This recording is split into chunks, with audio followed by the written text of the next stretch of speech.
नमस्कार मित्रांनो, मी पूनम आणि तुमच्या सगळ्यांचं पुन्हा एकदा आपल्या YouTube चॅनलमध्ये स्वागत आहे। तर सर्वात अगोदर तुमच्या सगळ्यांना खूप खूप थँक्यू, कारण लास्ट टाइम आपण जो काही कमांड हॉस्पिटल रिलेटेड व्हिडिओ टाकला होता तर त्या व्हिडिओला सगळ्यांनी खूप भरभरून प्रेम दिलं आणि खूप सारे लोकांनी कमेंट्स पण केल्या। तो व्हिडिओ त्यांच्या सगळ्यांसाठी युजफुल ठरतोय, तर याचा खरंच खूप आनंद होतोय।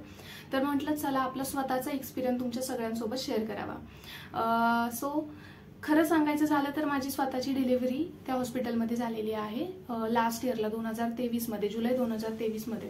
सो त्याच्यासाठी प्रोसेस काय होती, फॉर्म फिल करण्यापासून ऍडमिशन प्रोसेस काय होती, त्याच्यानंतर काय काय गोष्टी कराव्या लागल्या, ट्रीटमेंट कशी झाली, फीडबॅक काय आहे किंवा कशा पद्धतीने आपल्याला ट्रीट केलं गेलं, ह्या सगळ्या गोष्टी या व्हिडिओमध्ये कव्हर अप होणार आहेत। त्याच्यामुळे मध्येच कुठेही व्हिडिओ स्किप न करता कंटिन्यू व्हिडिओ बघा। चला तर मग व्हिडिओ स्टार्ट करूयात। तर ज्या वेळेस आपल्याला सेकंड मंथ मध्ये प्रेग्नन्सी कन्फर्म होते त्यावेळेस अजिबात वाट न बघता किंवा दिरंगाई न करता सोनोग्राफी करून घ्यायची आहे फर्स्ट वाली प्रेग्नन्सी कन्फर्म झाल्याची, आणि तो रिपोर्ट घेऊन आपल्याला एका सॅटर्डे और मंडेला कमांड हॉस्पिटलमध्ये जायचं आहे। कारण फक्त सॅटर्डे आणि मंडे ह्या दोनच दिवशी प्रेग्नन्सीसाठी जे काही रेकॉर्ड्स किंवा नोंदी केल्या जातात तर या दोनच दिवशी होतात। त्याच्यामुळे कोणताही टाइम न घालवता सोनोग्राफी करून पहिल्यांदा सॅटर्डे किंवा सोमवारी तुम्हाला त्या हॉस्पिटलमध्ये जायचं आहे। जात असताना पण सकाळी 9 वाजता 10 वाजता अशा प्रकारे जाऊन चालणार नाहीये। सो सकाळी जेवढ्या लवकर तुम्हाला जाता येईल तेवढ्या लवकर जायचं आहे। काही लोक पहाटे तिथे 3 वाजल्यापासून पण बसलेले असतात, मध्यरात्री 3 वाजल्यापासून, कारण फक्त 25च नंबर एका दिवशी घेतले जातात प्रेग्नन्सी नोंदवायची असेल तर, त्या हॉस्पिटलमध्ये प्रेग्नन्सीसाठी ऍडमिशन घ्यायचं असेल तर। त्याच्यामुळे जेवढ्या लवकरात लवकर तुम्हाला सकाळी उठून त्या हॉस्पिटलमध्ये जाता येईल तेवढ्या लवकर जावा। शक्यतो 4 वाजेपर्यंतच पहाटे तिथे पोहोचा। हे फक्त एकदाच करावं लागतं ज्यावेळेस आपल्याला ऍडमिशन घ्यायचं असतं, नाव नोंदवायचं असतं त्यावेळेस। सो सोनोग्राफी रिपोर्ट घ्यायचा आहे, आपलं स्वतःचं आधार कार्ड घ्यायचं आहे आणि सकाळी पहाटे आपल्याला त्या हॉस्पिटलमध्ये जायचं आहे। हॉस्पिटलमध्ये गेल्यानंतर ओपीडी ज्यावेळेस स्टार्ट होते तर ओपीडी स्टार्ट झाल्यानंतर एक प्रेग्नन्सी नोंदवण्यासाठी एक वेगळी लाईन तिथे लावून दिलेली असते, किंवा कमांडचे जे काही ऑफिसर्स असतात तर ते सांगतात प्रेग्नन्सीसाठीची लाईन वेगळी आहे तर त्या लाईनमध्ये थांबायचं आहे। तिथे गेल्यानंतर आपल्याला एक टोकन मिळते, ते टोकन घेऊन त्याच्यानंतर आपल्याला जायचं आहे मेन जिथे केस पेपर काढला जातो तिथे। केस पेपर जिथे काढला जातो तिथे जायचं आहे। तिथे गेल्यानंतर आपलं एक पुस्तक काढून मिळतं। केस पेपर म्हणजेच एक बुक देतात आपल्याला, त्याच्यासाठी स्टार्टिंगला फक्त 50 रुपये भरावे लागतात, त्याच्यानंतर तुम्हाला कोणतेही चार्जेस द्यावे लागत नाही। नॉर्मल पेशंटसाठी सुद्धा फक्त एकदाच 50 रुपयाचा केस पेपर काढावा लागतो आणि नेक्स्ट टाइम तुम्ही ज्यावेळेस जाताल तर फक्त त्या पुस्तकामध्ये त्या केस पेपरमध्ये तुम्हाला एंट्री करून घ्यावी लागते। सो असं केल्यानंतर केस पेपर तुम्हाला मिळतो, बुक्समध्ये एंट्री केली जाते। नंतर तुम्हाला सांगितलं जातं की फर्स्ट फ्लोअरवर जायचंय। फर्स्ट फ्लोअरवर प्रेग्नन्सीसाठीचं जे काही डिपार्टमेंट आहे तर ते फर्स्ट फ्लोअरला आहे। तर फर्स्ट फ्लोअरला गेल्यानंतर तिथे आपल्याला डॉक्टर्सची अपॉइंटमेंट आहे किंवा डॉक्टर्सकडे जाण्यासाठी सांगतात। खूप सारे नंबर असतात, तर तुम्हाला तुमच्या काय म्हणू शकतो सहनशक्तीचा अंत बघितला जातो असं म्हटलं तरी चालेल। सो तुमच्यामध्ये पेशन्स असतील तरच तुम्ही या हॉस्पिटलमध्ये ट्रीटमेंट करण्यासाठी जावा, अदरवाईज जाऊ नका, कारण खूप गर्दी असते पण आपलं काम तिथे नक्कीच होतं। ठीक आहे, त्याच्यामुळे जर का तुमच्यामध्ये पेशन्स असतील तरच तिथे जावा। डॉक्टर्सची अपॉइंटमेंट घ्यायला गेल्यानंतर आपल्याला डॉक्टर्स रिपोर्ट्स मागतात। ठीक आहे, रिपोर्ट्स मागितल्यानंतर आपल्याला एक डेट दिली जाते, 3 महिन्यानंतरची डेट शक्यतो देते। जर का तुमचे जे काही डे आहे, तुमची जी काही प्रेग्नन्सी आहे ती जर का 3 महिने उलटून पुढे जात नसेल तरच तुम्हाला त्या हॉस्पिटलमध्ये ऍडमिशन दिलं जातं। So day wise calculation doctors त्या सोनोग्राफी रिपोर्टवरून करत असतात, त्याच्यामुळे सोनोग्राफी नेणं खूप कंपल्सरी आहे। सोनोग्राफी रिपोर्ट चेक केला जातो। जर का तुमचं ऍडमिशन तिथे होत असेल, 3 महिने क्रॉस होणार नसतील दिलेल्या दिवसांमध्ये तरच तुम्हाला एक टोकन दिलं जातं। ट्रीटमेंट लगेच चालू होत नाही। आता सुद्धा तुम्हाला परत एकदा टोकन दिलं जातं, तर ते टोकन व्यवस्थित तुम्हाला जपून ठेवायचं आहे आणि तुम्हाला 3 महिन्यानंतरची तारीख दिली जाते। ठीक आहे, म्हणजे मी ज्यावेळेस गेले होते आय थिंक मी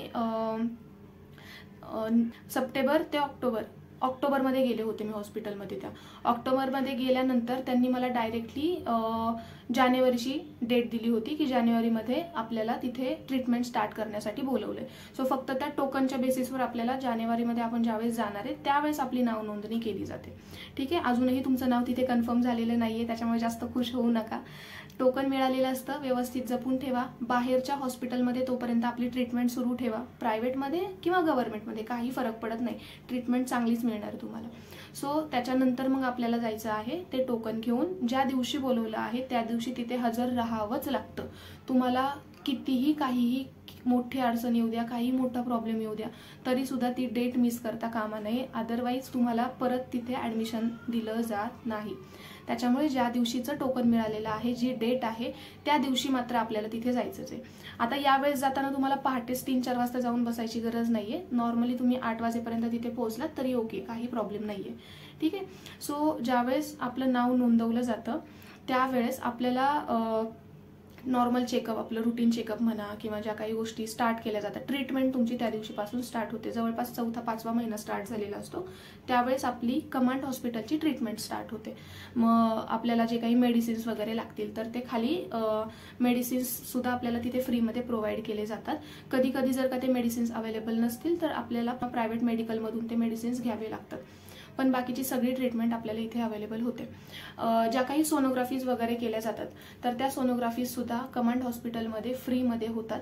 कमांड हॉस्पिटलमध्ये जर का खूप जास्त नंबर असतील किंवा पटकन ती सोनोग्राफी होणार नाहीये असं जर का डॉक्टरांना वाटत असेल तर ज्यावेळेस कमांड हॉस्पिटलमध्ये सोनोग्राफी होणार नाहीयेत किंवा खूप जास्त दिवस लागेल, खूप वेळ होईल असं जर का वाटत असेल तर कमांड हॉस्पिटलमधून आपल्याला AFMC arm force medical college हे जे वानवडीमध्येच आहे तिथे आपल्याला तिथली एक रेफरन्सची चिठ्ठी दिली जाते. हे आर्मीचंच एक मेडिकल कॉलेज म्हणू शकतो. तर त्या हॉस्पिटलमध्ये, त्या कॉलेजमध्ये आपल्याला पाठवलं जातं. तिथे सगळे जी काही ॲडव्हान्स टेक्नॉलॉजीची उपकरणं आहे, सोनोग्राफी मशीन्स वगैरे आहेत, त्या सगळ्या तिथे अवेलेबल आहेत. सो तिथे आपल्याला जावं लागतं. तिथे जाऊन आपल्याला परत सोनोग्राफीची डेट दिली जाते आणि दिलेल्या डेटवर आपल्याला तिथे हजर राहायचं असतं. सगळी सोनोग्राफी व्यवस्थितपणे आपली त्या हॉस्पिटलमध्ये केली जाते. तुम्ही जर का कमांड हॉस्पिटलमध्ये ट्रीटमेंट घेत असाल तर कमांड हॉस्पिटलच्याच सोनोग्राफीचे रिपोर्ट शक्यतो ते डॉक्टर्स ग्राह्य धरतात किंवा ॲक्सेप्ट करतात. ठीक आहे. त्याच्यामुळे कमांड हॉस्पिटल थ्रूच ज्या काही सोनोग्राफी केल्या जातात त्याच तुम्ही तिथे कंटिन्यू करा आणि त्याच्यासाठी अगेन कोणतेही चार्जेस आकारले जात नाही, कोणतीही फी घेतली जात नाही. ठीक आहे. आता हे सगळं झालं. ॲडमिशन प्रोसेस कशी किंवा ट्रीटमेंट काय होणार आहे ह्या सगळ्या गोष्टी झाल्या. आता हे सगळं झालं ॲडमिशन प्रोसेस कशी करायची किंवा जेवढे लवकरात लवकर होईल आपल्याला पटकन हॉस्पिटलमध्ये जायचं आणि आपली नाव नोंदणी करायची. हे झालं. परत मी रिपीट करते, जर का तुमच्याकडे पेशन्स असतील तरच या हॉस्पिटलमध्ये जावा, अदरवाईज जाऊ नका. खूप साऱ्या अशा सुद्धा लेडीज तुम्हाला भेटतील की अक्षरशः भांडायला सुरुवात करतात, माझा नंबर आहे, पुढे नको जाऊ. खूप खूप खूप म्हणजे मी सांगू शकत नाही, अशा प्रकारचे इन्सिडेंट सुद्धा होतात. ठीक आहे. पण आता कितीही झालं, आपल्याला जर का इथे ट्रीटमेंट घ्यायची आहे तर आपल्या स्वतःमध्ये पेशन्स असणं गरजेचं आहे. सो रूलनुसार प्रत्येक गोष्ट फॉलो करा, काही तुम्हाला प्रॉब्लेम येणार नाही. एक वेळ अशी आली होती की मला असं वाटलं होतं की नको आता बास, मी नाही, माझ्यामधले पेशन्स संपलेत, खूप लेट होतंय. दुपारी मी सकाळी 7 वाजता गेलेली असते, दुपारी 1-1 वाजतात रिटर्न येण्यासाठी, असं सुद्धा मला वाटलं होतं. आणि एका पॉइंटला वाटलं की बास आता मी इथे येणार नाहीये परत. पण असं वाटतं की खूप साऱ्या सोयी सुविधा आपल्याला जर का गव्हर्नमेंट प्रोव्हाइड करते तर मग का सोडून द्यायचं ना, का उगीच फुकट पैसे का घालवायचे. आणि असं पण नाही की ट्रीटमेंट चांगली नाही भेटणार आहे. खूप चांगली, व्यवस्थित, वेल ट्रेन स्टाफ, वेल ट्रेन डॉक्टर्स इथे आपल्याला मिळतात. त्याच्यामुळे असं वाटलं की ठीक आहे, चला पूनम थोडासा त्रास सहन कर, पण तरी सुद्धा चल, काही प्रॉब्लेम नाही, थोडंसं सहन कर. सो ह्या स्टेजला सुद्धा मी गेले होते. आणि खूप वेळा असं पण झालं की कंटाळून निघून यायचे मी. परत दुसऱ्या दिवशी चेकअपला दुसऱ्या दिवशी म्हणजे नेक्स्ट ज्यावेळेस त्यांचा वार असतो ठरलेला, मंडे और सॅटर्डे, सो त्यावेळेस परत एकदा जायचे रुटीन चेकअपसाठी. ज्यावेळेस ते रुटीन चेकअपला बोलवतात त्यावेळेस पण आपल्याला जायला लागतं. ब्ल्यू कार्ड स्टार्टिंगला देतात, पण ज्यावेळेस तुमचं खरंच करंट प्रेग्नन्सीसाठी नाव नोंदवलं जातं ना तिथे, त्यावेळेस तुम्हाला व्हाईट कलरचं एक ANC कार्ड प्रोव्हाइड करतात. सो सगळ्या डिटेल्स आपल्या त्या ANC कार्डमध्येच असतात. प्रत्येक वेळेसचं जे काही रुटीन चेकअप केलं जातं तर ते सुद्धा त्या ANC कार्डमध्येच रेकॉर्ड केलं जातं. हे झालं. आता माझं फर्स्ट सिझेरियन होतं. माझी मुलगी आता 8 वर्षाची आहे. तर पहिल्या सिझेरियनमध्ये आणि आत्ताच्या डिलिव्हरीमध्ये 8 वर्षाचा फरक होता. तर पण मला सिझेरियनच करायचं होतं. डॉक्टर्स मला म्हणत होते की आपण नॉर्मल तुमचं डिलिव्हरी होऊ शकते, तर सिझेरियनचा चान्स नका घेऊ किंवा डिसिजन नका घेऊ. पण माझं असं होतं की नाही, मला सिझेरियनच करायचंय. तर सांगण्याचा मुद्दा हा की असं काही नाहीये की नॉर्मली आता खूप साऱ्या ठिकाणी तुम्हाला असं बघायला मिळतं की जर का डिलिव्हरीची वेळ आली तर सिझेरियनसाठी घेऊन जातात. तर ह्या हॉस्पिटलमध्ये अजिबात तसं काही केलं जात नाही. खरंच खूप जेन्युइन ट्रीटमेंट केली जाते. नॉर्मलसाठीच ट्राय केलं जातं, त्याच्यामुळे घाबरून जाण्याची गरज नाहीये. उगीच कोणाला तरी घेऊन जाऊन सिझेरियनला बसवलं जात नाही. त्याच्यामुळे असं माइंडमध्ये कन्फ्युजन किंवा मिसअंडरस्टँडिंग ठेवू नका की सगळीकडे जसं सिझेरियनसाठी घेऊन जातात जवळपास, तर इथे पण तसंच होईल, अजिबात नाही. नॉर्मलसाठी ट्राय केलं जातं. आता तो दिवस आला ज्यावेळेस माझे सगळे महिने भरून गेले होते. 9 महिने 9 दिवस होऊन गेले होते, पण तरी पण माझ्या पोटात काही दुखत नव्हतं. मग चेकअपसाठी गेले. चेकअपसाठी गेल्यानंतर डॉक्टर म्हटले की मैम आपका तो अभी समय पूरा हो चुका है, तो अभी आपको ऍडमिट होना पडेगा. ठीक आहे. आता ऍडमिट होण्यासाठी एक प्रोसेस असते, फॉर्म वगैरे असतो, तर ते सगळं व्यवस्थित आपल्याला सांगतात डॉक्टर्स.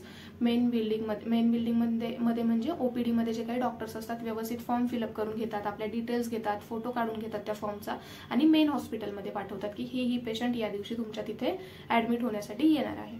सो व्यवस्थित झालं. नंतर मला सांगितलं की थर्सडेला ऍडमिट व्हायचंय मॅडम तुम्हाला. सो म्हटलं चला, थर्सडेला ऍडमिट व्हायचं होतं म्हणून मी सगळ्या तयारीनिशी ऍडमिट होण्यासाठी आले. फॉर्म वगैरे व्यवस्थित आपल्यासोबत घेऊन यायचा आहे, कॅरी करायचा आहे. आपले डॉक्युमेंट्स, आपले ANC कार्ड, जे काही रिपोर्ट्स वगैरे असतील सगळे व्यवस्थित स्टेपल करून आपल्यासोबतच असायला पाहिजे. त्याच्यानंतर मी मेन बिल्डिंगमध्ये गेले. मेन बिल्डिंगमध्ये गेल्यानंतर खूप सारे लोक ऍडमिट असतात, खूप साऱ्या लेडीज, खूप सारे पेशंट्स आपण म्हणू शकतो, तर ते ऍडमिट होते तिथे. डिपार्टमेंट गायनोकॉलॉजिस्टसाठीचं जे काही होतं, डिलिव्हरीसाठीचं जे होतं, तर ते वेगळं होतं. खूप मोठा पार्ट आहे किंवा खूप जास्त आपण म्हणू शकतो वॉर्ड किंवा रूम्स खूप साऱ्या होत्या तिथे. पण तरी सुद्धा त्याच्यामध्ये रूम अवेलेबल करून देण्यासाठी मला त्यांनी जवळजवळ 2 ते 3 तास लागले मला रूम अवेलेबल व्हायला किंवा बेड अवेलेबल व्हायला. सेपरेट रूम नसतात, तर एका रूममध्ये जवळपास 3 पेशंट्स असतात. छान रूम होत्या, एकदम क्लीन आणि नीट होत्या. तर एका रूममध्ये 3 ते 4 पेशंट्स होते आणि जे ICU वगैरे आपण म्हणतो, तर तिथे मग बेड्स 7 ते 8, एका साईडला 7 ते 8, दुसऱ्या साईडला 7 ते 8 अशा प्रकारचे बेड्स होते. पण व्यवस्थित फॅसिलिटी, सगळ्या प्रकारच्या फॅसिलिटी तिथे अवेलेबल होत्या. अगेन पेशंट्स असायला पाहिजे तुमच्यामध्ये. तिथे गेल्यानंतर आपल्यासोबत कोणीही व्यक्ती अलाउड केली जात नाही. ज्यावेळेस आपण ऍडमिट व्हायला येतो तर आपल्या मनाची तयारी असली पाहिजे की आपल्याला एकटं राहायचंय बरं का इथे. सो एकटं राहण्याच्या तयारीनिशीच आपल्याला यायचं आहे. आपलं मम्मी, आपली बहीण, आपली दिदी अशा कोणत्याही व्यक्ती आपल्यासोबत तिथे राहून दिल्या जात नाहीत किंवा अलाउड केल्या जात नाहीत.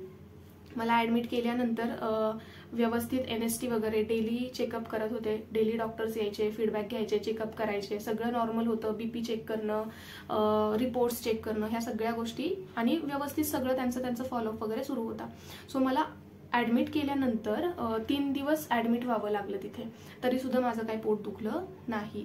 सिझेरियनच करायचं होतं. ते ऍग्री पण झाले, ठीक आहे. मला खूप समजावलं त्यांनी, पण मी तरी पण सिझेरियनवरच ठाम होते. म्हणून ते म्हटले ओके ठीक आहे, काही प्रॉब्लेम नाही. सो 3 दिवस वाट बघितल्यानंतर मग फायनली असा त्यांचा डिसिजन झाला की 2 जुलैला फायनल सिझेरियन करायचं. तर संडेचा दिवस होता आणि मग त्या दिवशी मग मी सगळ्यांना घरातल्यांना बोलावून घेतलं आणि त्याच्यानंतर सगळी प्रोसेस, मग सिझेरियनची तयारी, ह्या सगळ्या गोष्टी झाल्या, व्यवस्थित झाल्या. सगळं डिटेलमध्ये समजावून सांगतात. सिस्टर्स आहेत, डॉक्टर्स आहेत, खूप हेल्प करतात, काही प्रॉब्लेम नाही. अजून एक गोष्ट सांगायची झाली, ब्रेकफास्ट, लंच आणि संध्याकाळचं जेवण ह्या 3ही गोष्टी तिथे अवेलेबल असतात.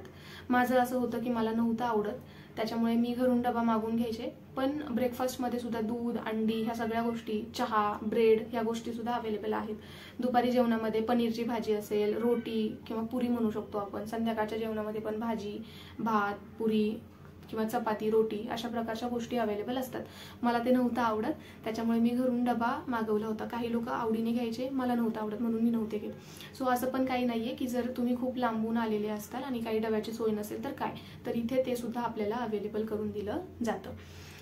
अजून एक गोष्ट सांगायची झाली की साफसफाई किंवा स्वच्छता खूप मॅटर करते तिथे. आपण पिशव्या घेऊन जातो, तर त्या पिशव्या घेऊन जास्त जायची गरज नाही. व्यवस्थित जेवढं सामान लागतंय तेवढंच सामान आपल्यासोबत ठेवा. व्हिजिटिंग आवर्स सुद्धा त्यांचे फिक्स आहेत. संध्याकाळी 4 ते 6 पर्यंतच तुम्ही त्या पेशंटला भेटू शकता. त्याच्या अगोदर, त्याच्यानंतर पेशंटला भेटायलाच यायचं नाही. 4 ते 6चा टायमिंग आहे. सिक्युरिटी गार्ड बाहेर दरवाजाच्या तिथेच बसलेले असतात. सो तेच आपल्याला आपल्या नातेवाईकांना सोडत असतात.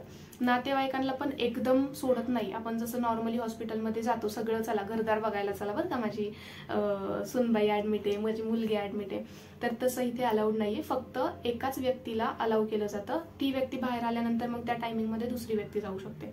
सो एका व्यक्तीलाच अलाउ केलं जातं पेशंटला भेटण्यासाठी सुद्धा. सो ह्या सगळ्या गोष्टी आपल्या लक्षामध्ये ठेवूनच आपल्याला तिथे आपलं ऍडमिशन करायचं आहे. नंतर झालं सिझेरियनचा टाइम आला, व्यवस्थित तयारी झाली, माझं सिझेरियन झालं, मला मुलगा झाला. अजून एक गोष्ट, अगेन जसं मी सांगितलं की आपल्यासोबत कुणालाही राहायला अलाव करत नाही. माझं सिझेरियन झालं तरी सुद्धा फक्त आणि फक्त एकच रात्र माझ्या मावशीला माझ्यासोबत ठेवलं होतं. दुसऱ्या दिवशी सकाळी सिझेरियन झालेलं असताना सुद्धा मला चालावं लागलं. आपण खूप धरून बसतो ना की नाही चालता येत नाहीये, सिझेरियन झालंय, मी उठू कसं, मी खाऊ काय, तर असं तिथे नाही चालणार. एक रात्र जर का सकाळी सिझेरियन झाले असेल तर तो दिवस आणि एक रात्र तुमच्या फॅमिलीतली एक लेडीज तुमच्यासोबत थांबू शकते. पण दुसऱ्या दिवशी सकाळी मात्र त्यांना तुमच्यासोबत राहता येणार नाही. सगळ्या गोष्टी आपल्याला आपल्या मॅनेज कराव्या लागतात. हेल्पसाठी तिथे सिस्टर्स वगैरे अवेलेबल असतात, पण तरी सुद्धा प्रत्येक वेळेस आपण त्यांना नाही बोलू शकत. सो हे पण लक्षात असू द्यात की जर चुकून तुमचं सिझेरियन झालं तर तो त्रास सहन करणं सुद्धा तुम्हाला गरजेचं आहे आणि त्याच्या तयारीनिशीच जावा. नॉर्मल जर झालं तर नॉर्मल झालेल्या व्यक्तीसोबत, मुलीसोबत कुणालाही थांबून दिलं जात नाही एक रात्र सुद्धा. तिने तिचं सगळं करायचं. सिस्टर्स लोक हेल्पसाठी असतात. ठीक आहे. अगेन आपण त्यांना कंटिन्यू किंवा सारखं नाही बोलू शकत, कारण ते आपल्यालाच नाही बरोबर वाटत. सो नॉर्मल झालेल्या व्यक्तीसोबत किंवा मुलीसोबत कुणालाही थांबता येत नाही एक दिवस सुद्धा. फक्त व्हिजिटिंग आवर्स मध्ये यायचं, भेटायचं आणि जायचं. सिझेरियन झालेल्या व्यक्तीसोबत, मुलीसोबत एक दिवस किंवा एक रात्र तुमच्या फॅमिली मेंबरला ठेवतात आणि नंतर दुसऱ्या दिवशी त्यांना पण पाठवून देतात. दुसऱ्या दिवशीपासूनच लगेचच बाळाचं वेट चेक करणं, बाळाची हेल्थ चेक करणं, ह्या सगळ्या गोष्टी कंटिन्यू केल्या जातात. अगेन त्यावेळेस पण मला खूप त्रास झाला, कारण बाळाला घेऊन, माझं सीझर झालं होतं, बाळाला घेऊन लगेच उठणं दुसऱ्या दिवशी आणि चालत जाऊन बाळाच्या चेकअपसाठी त्या रूमपर्यंत घेऊन जाणं डॉक्टरच्या, हे सुद्धा खूप कठीण जात होतं. म्हणजे अक्षरशः कधी कधी रडायला सुद्धा आलं होतं आणि एकटीच मी रडत पण बसलेली आहे. तर हा पण माझा एक्सपिरियन्स आहे त्या हॉस्पिटलमधला. तर त्याच्यामुळे तुम्हाला स्ट्रॉंग असणं गरजेचं आहे आणि प्रिपेअर असणं पण गरजेचं आहे. अगेन ज्यावेळेस पण आपण आपल्याला असं वाटतं की आता थोडासा आराम करावा, तर एक अजून थोडासा पॉईंट सांगावा वाटतो की ज्या हॉस्पिटलमध्ये स्टुडंट्स शिकण्यासाठी येतात, कमांड हॉस्पिटलचे स्टुडंट्स असतात, तुमच्यावर ट्राय वगैरे काहीच करत नाही चेकअप करणं. फक्त नॉर्मल त्यांचे जे काही डॉक्टर्स असतात त्यांच्या ऑब्झर्वेशन खाली सगळ्या गोष्टी, चेकअप असेल किंवा बाकी काही सजेशन्स, ह्या सगळ्या गोष्टी होतात.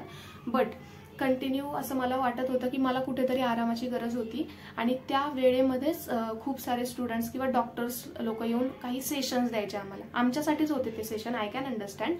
बट असं होतं की ती वेळ मला आरामाची आहे किंवा मला त्या वेळेत आराम मिळायला पाहिजे, पण तो आराम न मिळता ते सेशन्स ऐकून घ्यावे लागायचे किंवा त्यांच्याशी बोलावं लागायचं. ह्या सगळ्या गोष्टी होत्या. आणि मग नंतर मला चौथ्या दिवशीच लगेच डिस्चार्ज मिळाला. सीझर प्लस ऑपरेशन पण झालं, त्याच्यामुळे चौथ्या दिवशी मला त्यांनी डिस्चार्ज दिला. डिस्चार्जचे डॉक्युमेंट्स पण आपल्याला तिथेच मिळतात लगेचच. ते डॉक्युमेंट्स घेतल्यानंतर आपण घरी जाऊ शकतो. सो हा सगळा माझा ऑल ओव्हर कमांड हॉस्पिटल बद्दलचा एक्सपिरियन्स आहे. खूप चांगल्या पद्धतीने तुम्हाला ट्रीटमेंट मिळते. ट्रीटमेंटमध्ये काहीच हयगय नाही. फक्त आफ्टर डिलिव्हरी आपण म्हणतो ना की आपल्याला काहीतरी वाटतं की माझ्यासोबत माझी आई असायला पाहिजे बरं का, किंवा घरातली कोणी व्यक्ती असायला पाहिजे, तर ते तिथे अलाउड नाहीये. आणि त्यांचं पण बरोबर आहे, ऑलरेडी एवढे पेशंट्स असतात, जागा, आणि काही लोक असे असतात की समजून पण नाहीत घेत, त्याच्यामुळे त्यांनी अलाउड नसेल केलं, त्यांचा पॉईंट आहे. पण सांगण्याचा मुद्दा हा की तुम्ही ह्या सगळ्या तयारीनिशी तिथे जावा. बाकी ऑल ओव्हर सगळा एक्सपिरियन्स खूप छान होता. आणि अजून काही तुम्हाला विचारायचं असेल तर कमेंट बॉक्समध्ये नक्कीच कमेंट करा. सो व्हिडिओ जर आवडला असेल तर आपला चॅनल सबस्क्राईब करायला विसरू नका. आणि थँक्यू सो मच. पुन्हा एकदा भेटू नवीन एका व्हिडिओमध्ये. बाय.